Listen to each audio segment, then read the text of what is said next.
lettuce.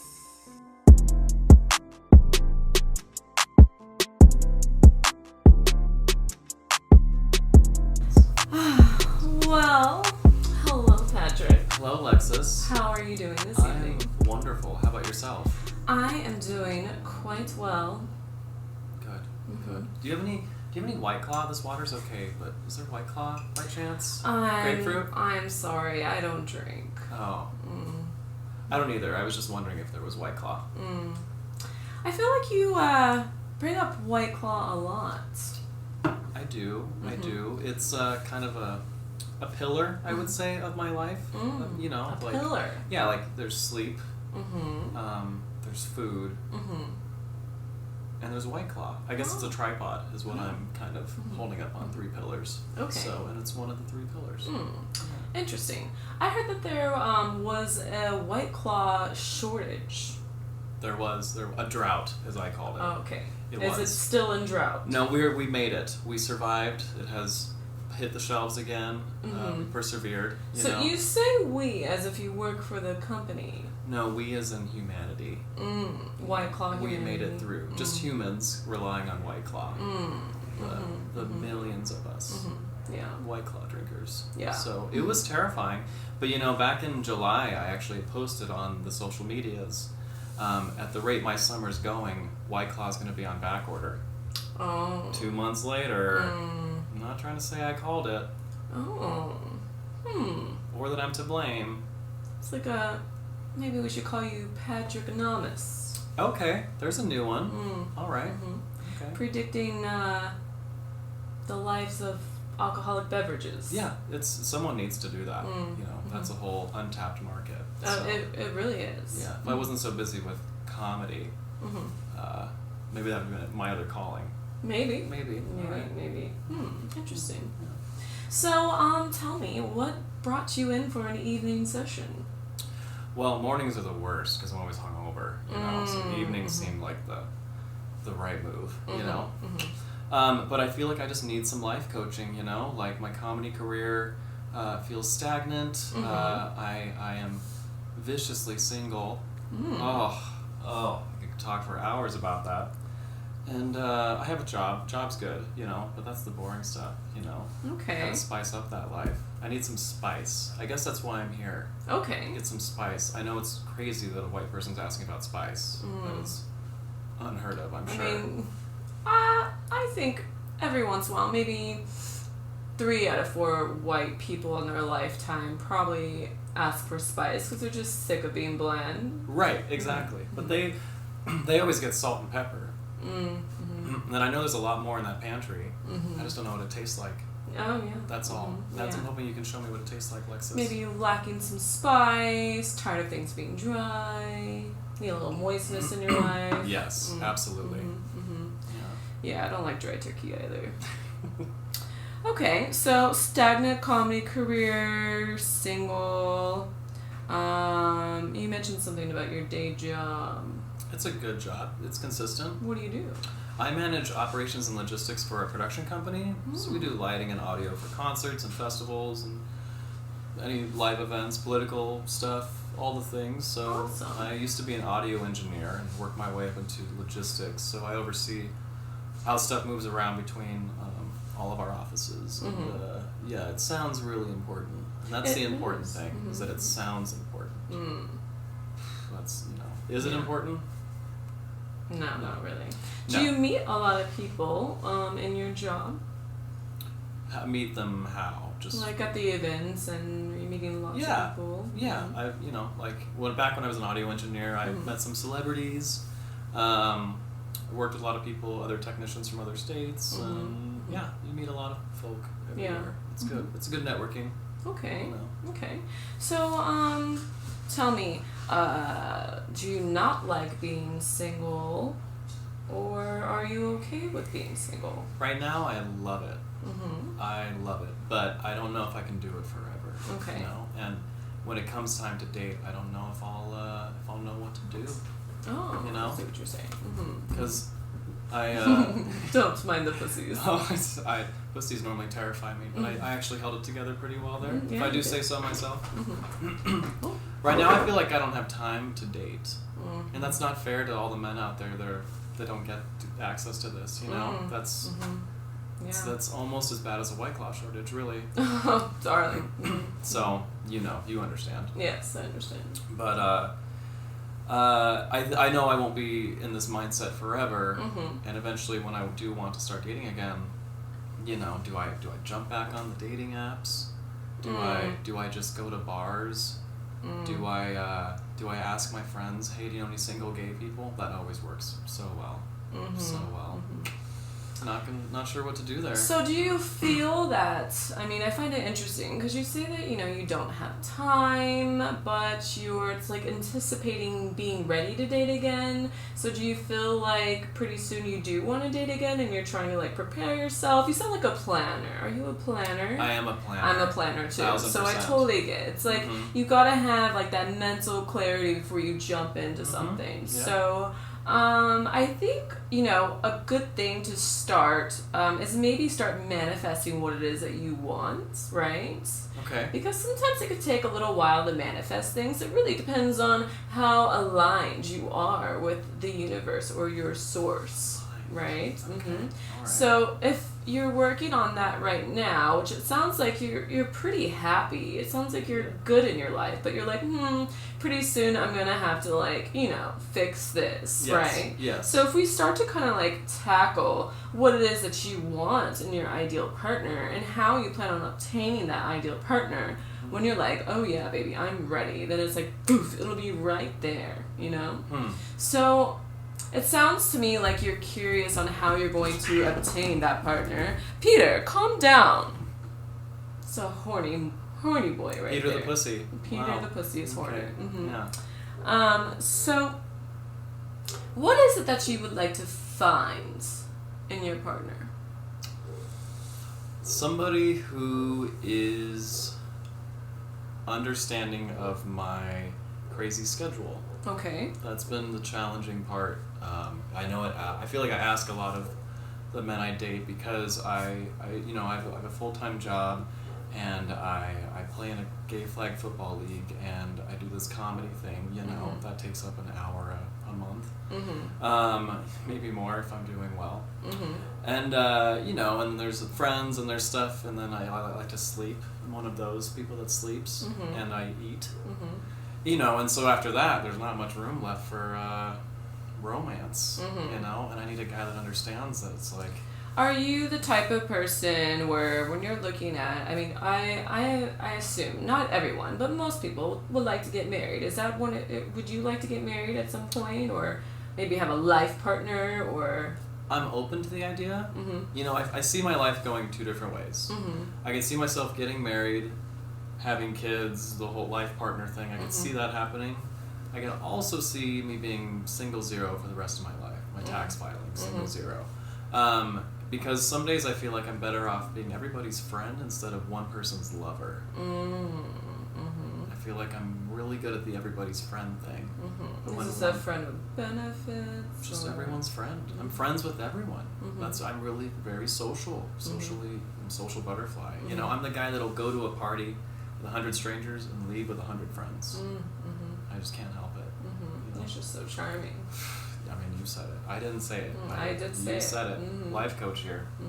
Yeah. So, do I want them? I'm not holding out for the life partner thing. I'm not that's in my crosshairs. No, not really. If that happens, great, and I'm open to it, but I'm not charging towards that. Okay. Does that make sense? Yeah, that makes sense. So my next question is, if you were to meet someone that you just thought was absolutely amazing, maybe you thought that this person was a soulmate, would you rather have your two separate lives and live together and make the household relationship work, or would it be someone that you would want to grow with, maybe even professionally, maybe have a business together? What's your some people, I have friends that are married where they own a business together and they're together day in, day out. They do everything together. And then there's some people who are hell no, I don't want my partner to be part of my work life. And so where would you stand there? I'm in the hell no Hell category. no. Okay. Just because I'm a lot to work with. I know it.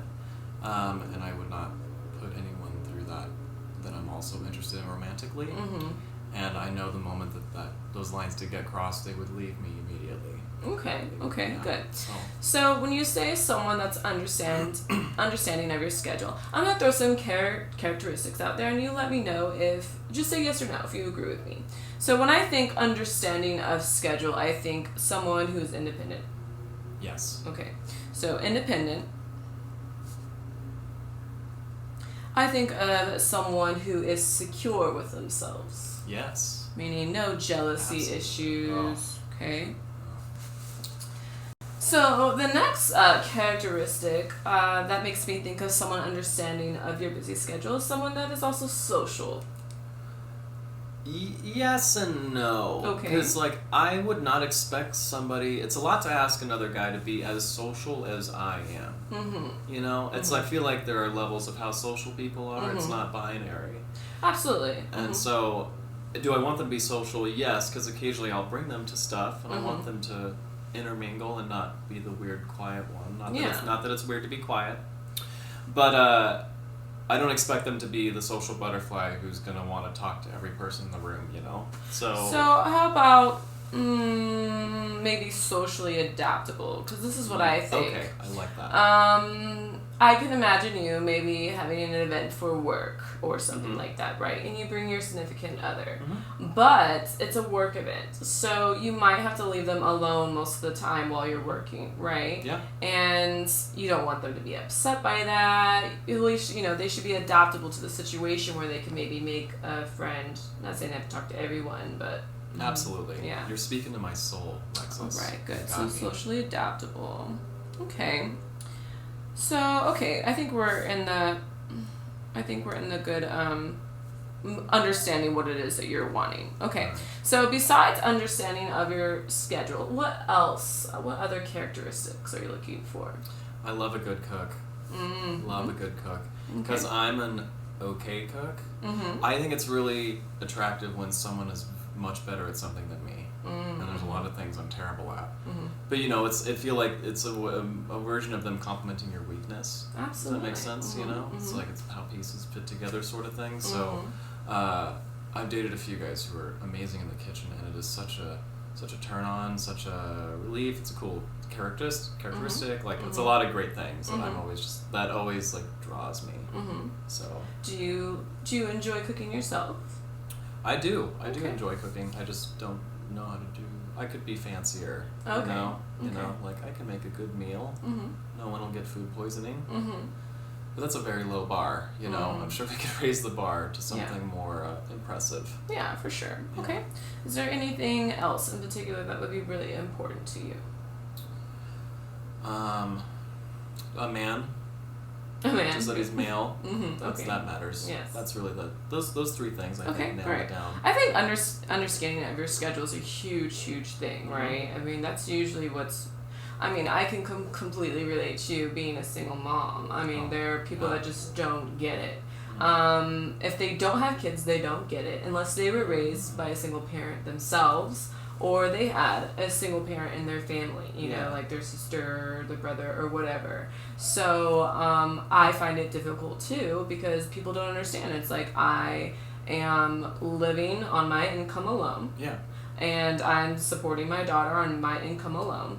Any help I get, I have to hire, you know. And people can be very inconsiderate with those things. You know, they just expect you to show up to whatever event, and you assume you can't bring your kid because it's an adult event. And there's lots of times people just don't understand. They just don't get it because they're so wrapped up in their own world, right? Yeah. So I understand that is the hugest thing for you.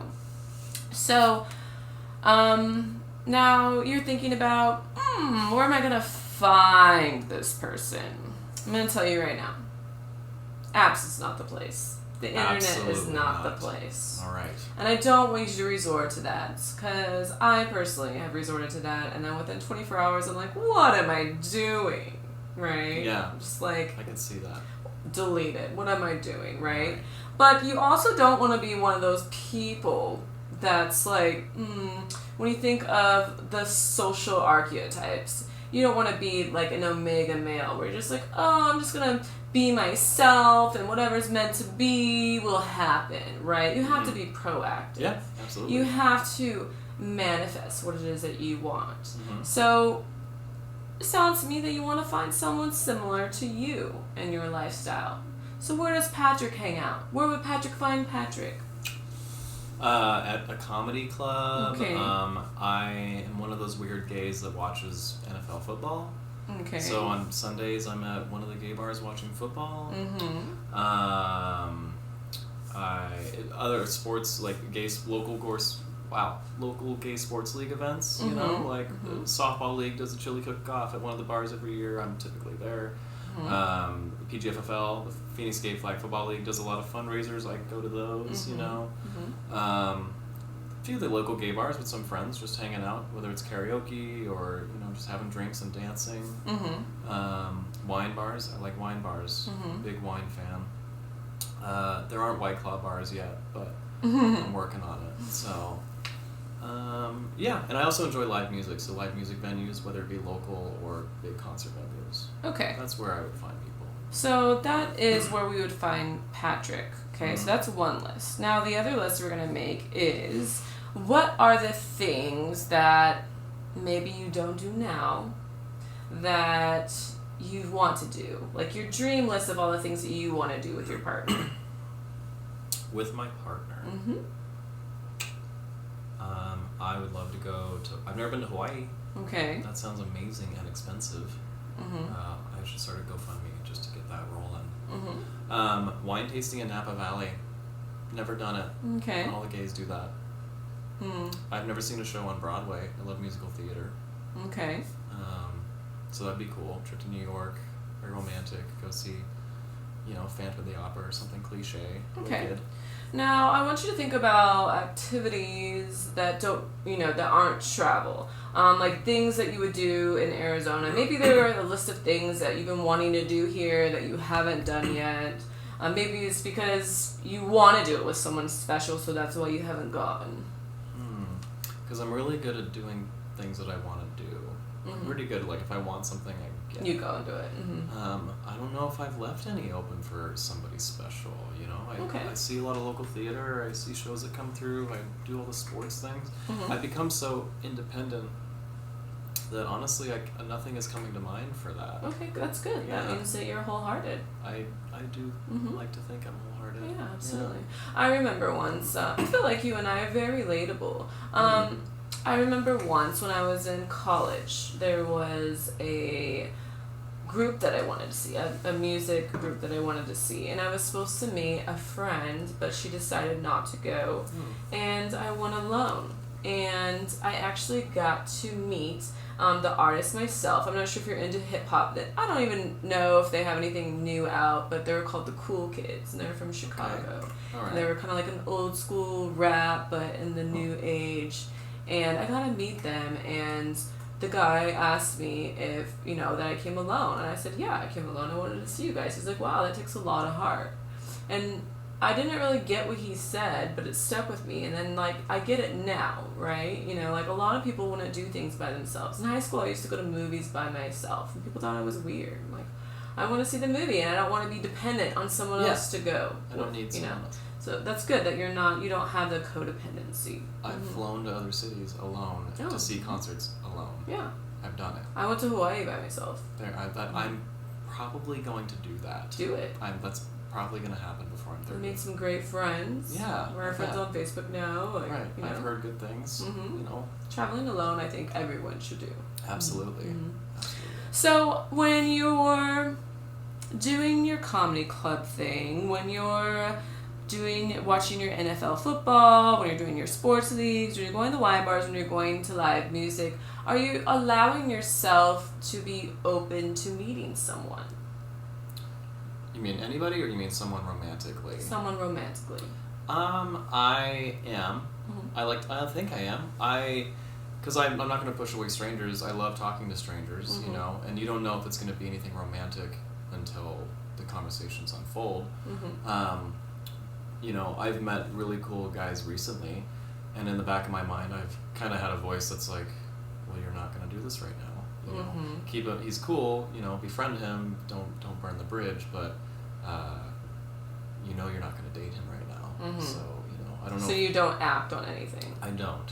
So do you have like a mental list then of like when you're ready to go, who you're gonna call? Probably my subconscious does. I bet. You know, Okay. I don't think it's written down anywhere, even mentally. But like I can 3 people come to mind right now. Okay. What order? I don't know, but yes. Okay. Definitely some filed away, and it's terrible. I would never ask them to wait for me. You know? Oh, of course. I mean, Yeah, that's not just fair a to them. selfish thing to do. Yeah. So, you know, if they're around when I'm ready for that, then yeah, I'll say, hey, we're gonna go grab a drink, and I'm gonna ruin your life. It'll be great. I think a good thing to do is, just so you're prepared for when you're ready, is maybe make a list of those people that you would date. Maybe keep some little notes on them, what it is that you like about them. Okay. Only focus on the positive thoughts, though, not a pros and cons list. Okay. And then make an ideal lovers list. And just whenever things come to mind on what it is that you want. I don't want you to manifest on it too much since you're not ready. Okay. Because I feel like for someone like you, you can attract it into your life very quickly.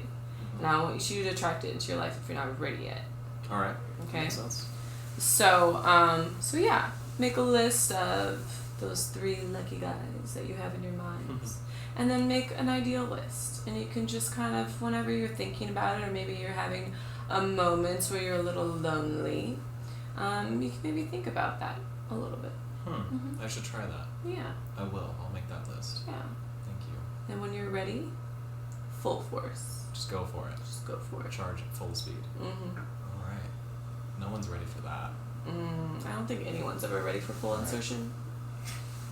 Nope. All right. So I think that's a great conversation. Do you want to talk about your comedy career? I can. Okay. I'm interested. I've been doing it for a year and a half. I always wanted to do it. I stumbled upon an open mic with a friend of mine, and was like, well, shoot, I got to try this. You know, I had ideas set aside, and I had a note on my phone of just like, you know, if I ever wanted to give it a shot, and I tried it. And the problem is, Lexis, it went really well. Oh.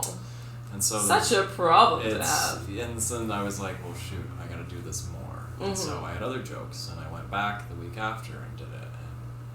And then you get the bug, you know, and then you're just like, well, shoot, this thing you always wanted to do seems within grasp, you know. And so I kept going, and then the bar asked me to be in their featured show, and then I met other people, and I got booked in other shows, and it's been very pretty moderately successful, I feel like. You know, I've met some wonderful people. The community here is fantastic here in Phoenix. It is. Made a lot of great friends, and my friends outside of comedy have been so supportive. That's really what helped me launch the show that I just debuted in September. Yeah. Hell of a Laugh at Los Diablos. It's an amazing show. Thank you. My friends really helped me get that off the ground, but like every time I do a show somewhere, my first show I was featured in, 20 of my friends showed up. That's awesome. Unreal. It was, and then the next show I was featured in, 30 of them showed up. And it's like they could have done anything that night. They could have stayed in, they could have whatever, and they chose to come watch me tell jokes on stage. There was nothing more humbling than that for me. And they all said I did well. They complimented me, and that just keeps it going. That feeds the fire. And so the career's been great. I debuted a show now. I'm working consistently. And I love it. You know, I'm applying for comedy festivals next year. I haven't done that yet.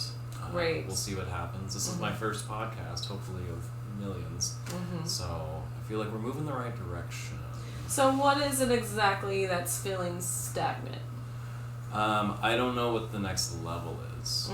You know what I mean? Like I'm doing good stuff here. How do I get up there? I don't even know. And what's up there? Up there, more paid gigs. Headlining gig is on my list. Even a featured spot at some of the local clubs. There's still venues here I haven't played at yet. You know, I still meet I meet people in the comedy community who've been doing it forever, and and I've been in it for a year and a half, and it's like people are surprised. You don't know that person? Like, you should know all these people by now. Mm-hmm. So, I don't know what the boxes are. I need to check, but I want to check all the boxes. Okay.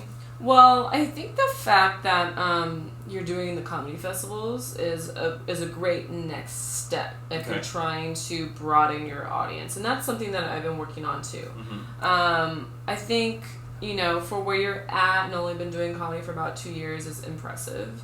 I've been doing it for almost 10 years. I started in Los Angeles, but I took a little bit of a break. Mm-hmm. And I feel like Phoenix is just such a great place to do comedy because it's hip enough, like LA. Yeah. You're only 5 hours from LA. Mm-hmm. And then it's just way more supportive because it's not oversaturated here like it is in LA. Oh, I bet. And people just seem to have a great sense of humor in Phoenix, too. And I did my first comedy festival just not too long ago. Okay. And when you're doing those comedy festivals, and since you are much like me, where you're social and you love to meet people, you're going to make so many friends at these comedy festivals. Usually there's anywhere from 25 to 50 comedians, in a competition performing, right? And you're going to meet all these comedians. And some of these comedians are already traveling, right? And that's going to open up a lot more doors for you. Okay. One of the most important things that the festival director said during our panel at this comedy festival is asking for the spot, right? There are a lot of comedians that you'll see that are touring with bigger names, and you wonder, how did they get that opening spot? And you know what they did? All they did was ask. Wow. All they did was ask. Right. So I met a very talented comedian in Portland, and we became friends. And he said, hey, you know what?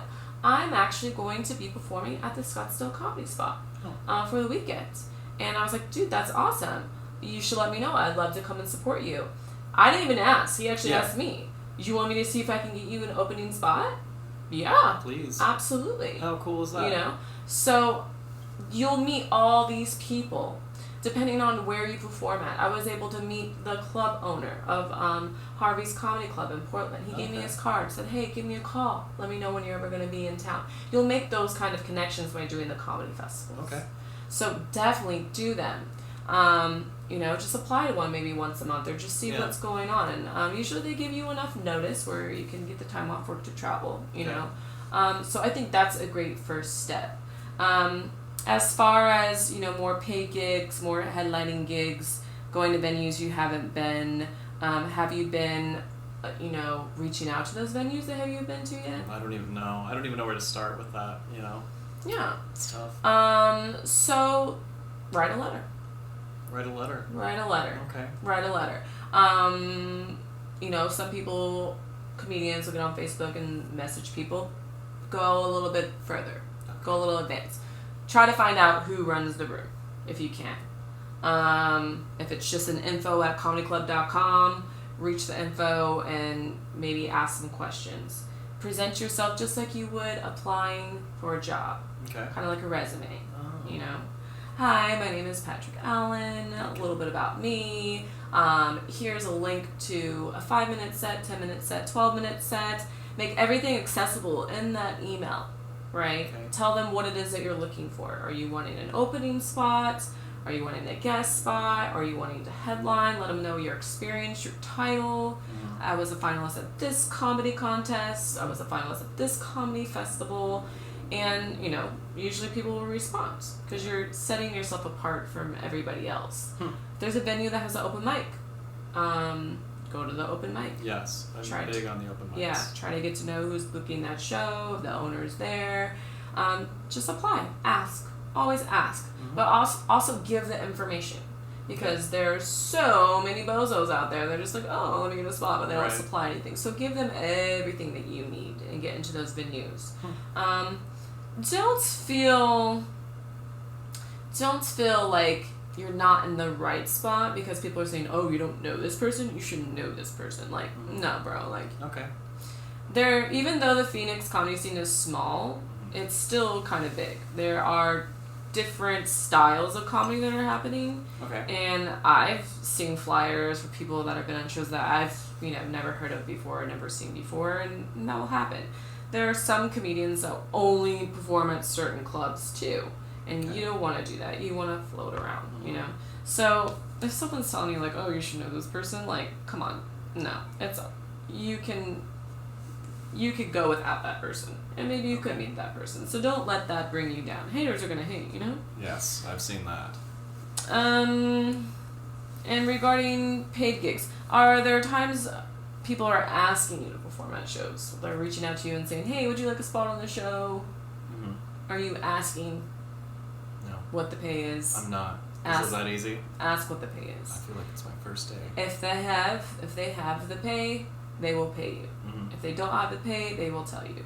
I feel like there are a lot of amateur bookers, and I'm not saying that in a negative way, but there are a lot of amateur bookers trying to get shows running, and they don't have a budget, and so they're just asking friends to perform because they want to get a show going. But ask. You never know.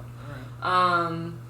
By the way, I loved what you are doing at Los Diablos. Like, thank you. That's great that the owner was really willing to put forth, give the comedians some gift cards to, get a couple drinks and food. That's awesome. Like that, even though it's not cash money, that's considered a paid show, And so you don't know what that booker might have going on there, right? Mm-hmm. And especially if they're asking you, then you should be asking, I'm interested. Let me know what the details are. What are you paying? But when you're reaching out to someone and asking them for a spot, that's when you can expect that you're doing the show for the opportunity. That makes right? sense. Mm-hmm. Okay. So just always ask and don't be ashamed. And you can, ask around, talk to other comedians what you think is reasonable, or, how much time you're spending, how far it's taking you to go there, taking consideration gas and your time, right? Yeah, that all makes sense. Mm-hmm. Right. Yeah. And then if worst comes to worst, you say, oh, I want $500 for the show, right? And they're going to counter you. So it's all a negotiation. That makes sense. Just don't be afraid to ask. I've been afraid to muddy the waters, but I think I'm to the point where let's muddy the waters. Yeah. Let's do it, let's. And the other important thing is, if you're going to ask to get paid, be prepared to fill seats. Yeah. Because they might ask, oh, well, if you want to get paid, how many people can you bring, mm-hmm. right? So be prepared to bust your ass, even if you have to get there and pass flyers out on foot. You have to put in the work. Do it. Mm-hmm. Yeah. All right. So those are my little tips of advice and Thank you. things I'm also working on myself. So we could always brainstorm together. Yes. I think I tackled, was there anything else? I think that was all the highlights. Good. Okay. And now, is there anything else that is bothering you, my darling? Really just that I'm single and that I felt stagnant in comedy. Those are the big, when I close my eyes, those are the two red flags that are just flapping in the wind of Patrick's failures. So, I'm trying to think if there's anything else. I might have an alcohol problem. You want to be fun? I know substance abuse is so uncommon in the comedy community. Totally. Yeah. So. What's triggering you? Triggering me to drink? The convenience. There's a lot of pressure in the gay community to just drink a lot. It's I mean, we have gay bars. We don't have gay bookstores. We don't have gay music stores. We have gay bars. So everywhere in the community is just, well, there's always an open bar, and you should just get a drink. Go get a vodka cranberry. Go get a White Claw. Go get a wine.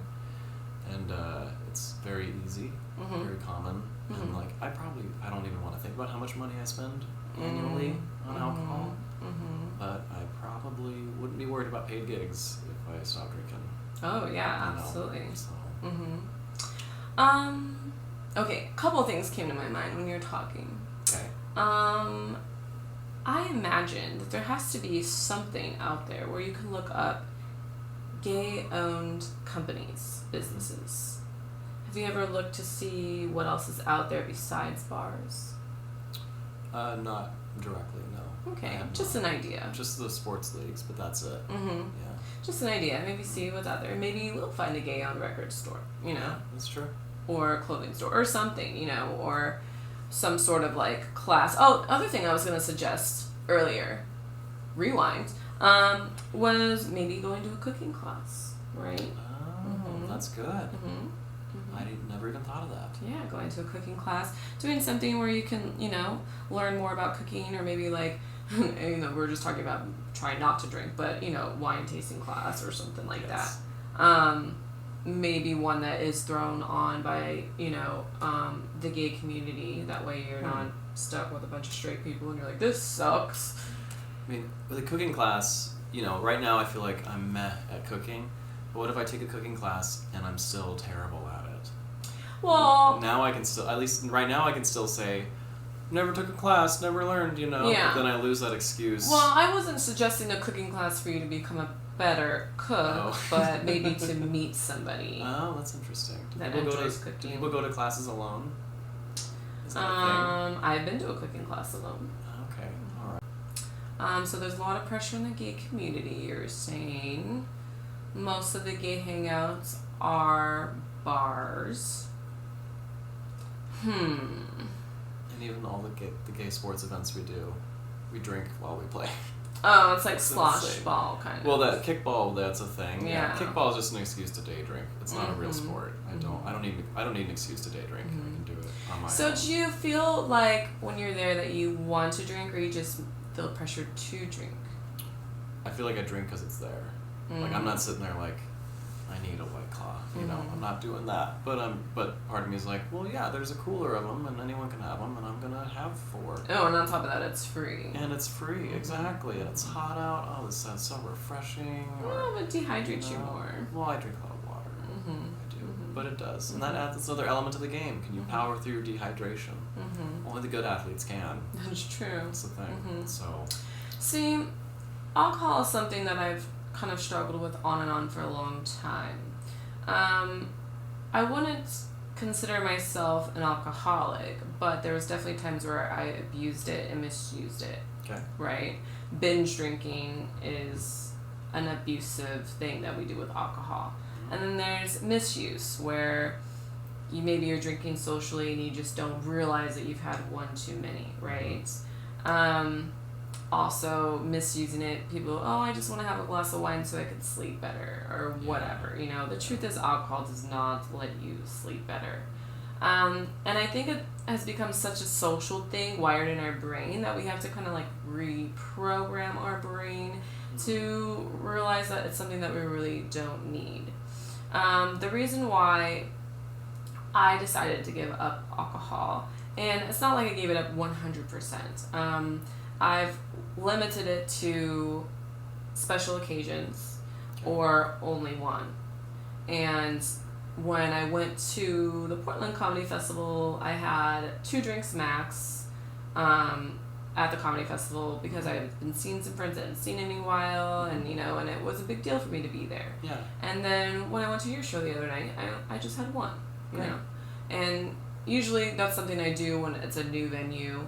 But I actually prefer to perform no alcohol. I like to go through all the feelings. But the main reason why I decided to completely just cut it out was because it doesn't serve my goal in my life, which my main spiritual goal is to rid of depression completely, which is a hard thing to do. It is. It's an epidemic right now, anxiety, depression. But in the long term, it contributes to the depression. Right. So if I really want to rid of that, then I'm going to have to get rid of the things that trigger it or make it worse. So depending on what it is that you want to do, what are do you have some spiritual goals or things, personal goals? I'm like the least spiritual person I know.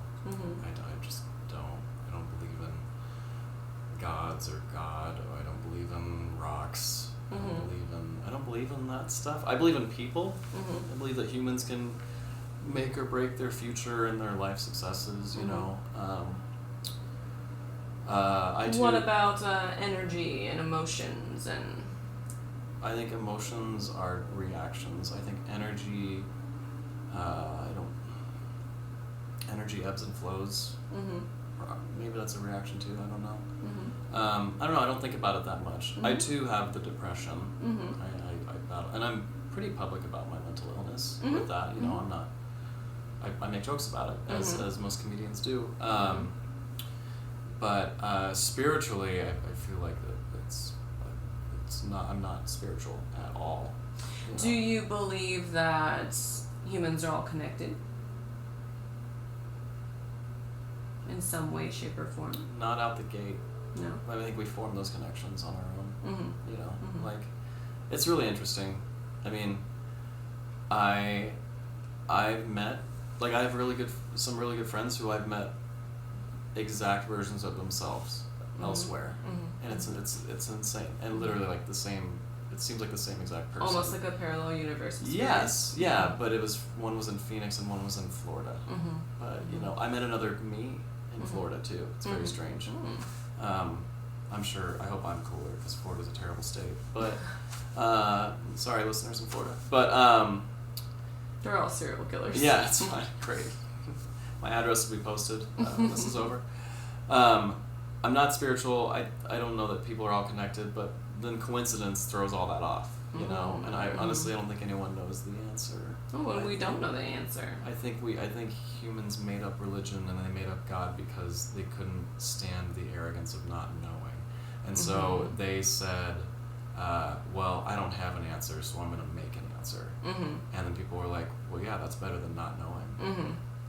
And I disagree. I say not knowing is better than intentionally following the wrong answer. And thousands of years later, hey, it's 2019, you know, and this is where we're at. And there's all these religions, all these things, and crystals. And I would like to say that I'm very open-minded when it comes to spirituality and religion. I grew up Christian. Okay. I do believe that there is a higher power. I do believe that there is a universe. You know, I do believe that we are all connected.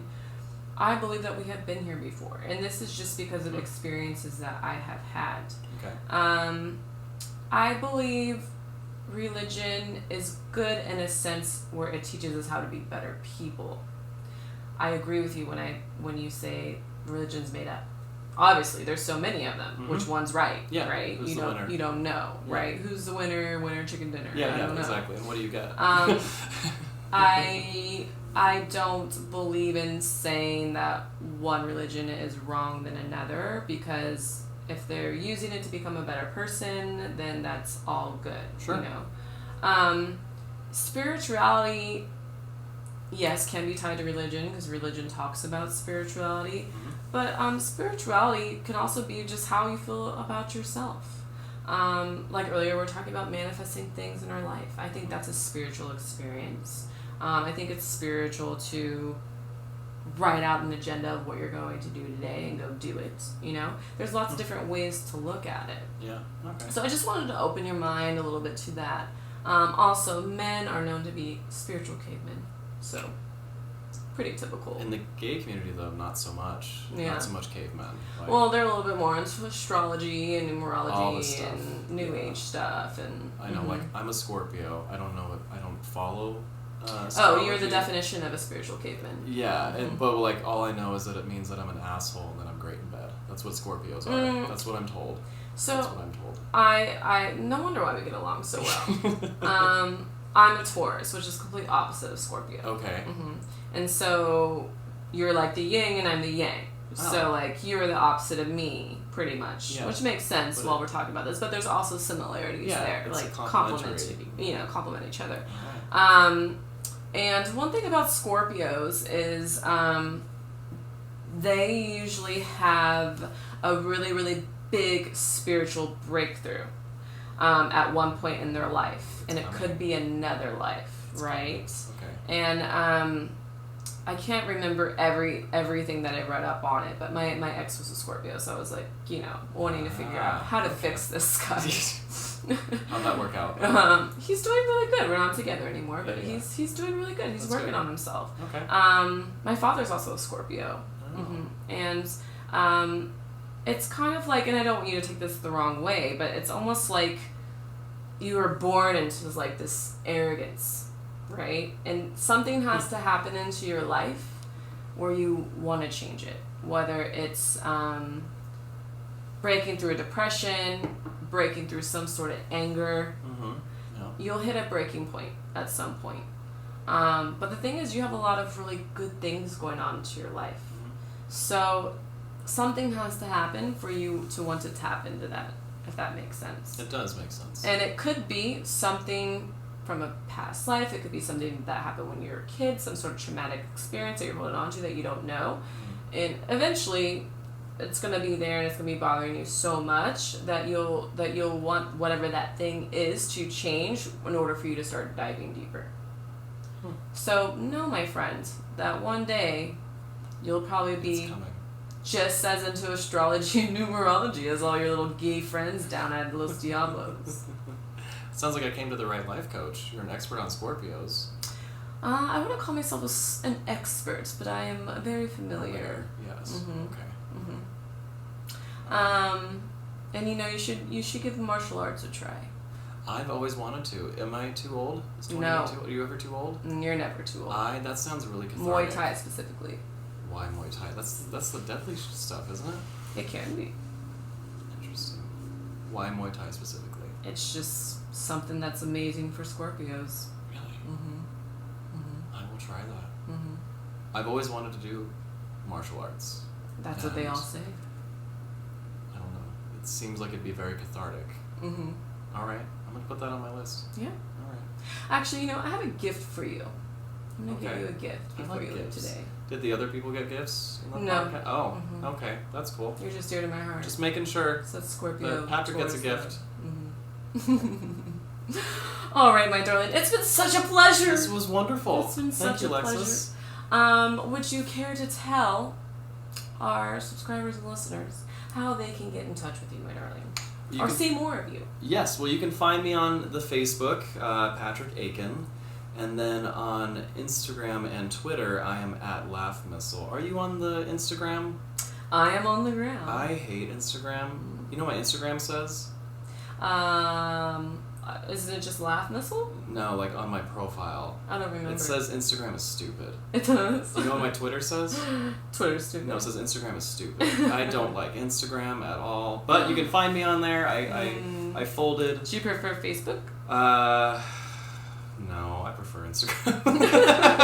It's funny. I prefer Instagram over Facebook myself. Yeah, and then my show at Los Diablos is the first and third Wednesday of the month at 7 p.m. hosted by myself, featuring 4 amazing comics that I've booked, and then we have an open mic after, a 6-slot open mic that other comics come in and do. It's been a fun room so far. Amazing room. Amazing. Yeah. Amazing. So please come check it out. Thank you. Thank you, my darling. Right. And you can definitely check out my website at www.lifecoachingcomedians.com, and you can find links to get in touch with Mr. Aiken himself. And don't forget that on Thursdays, we do therapy. Namaste.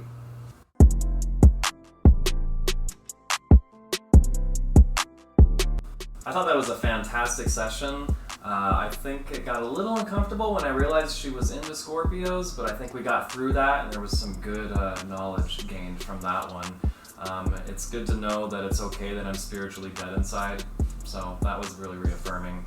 I think I'll definitely be back because I'm by far one of the most interesting people she's had on this podcast.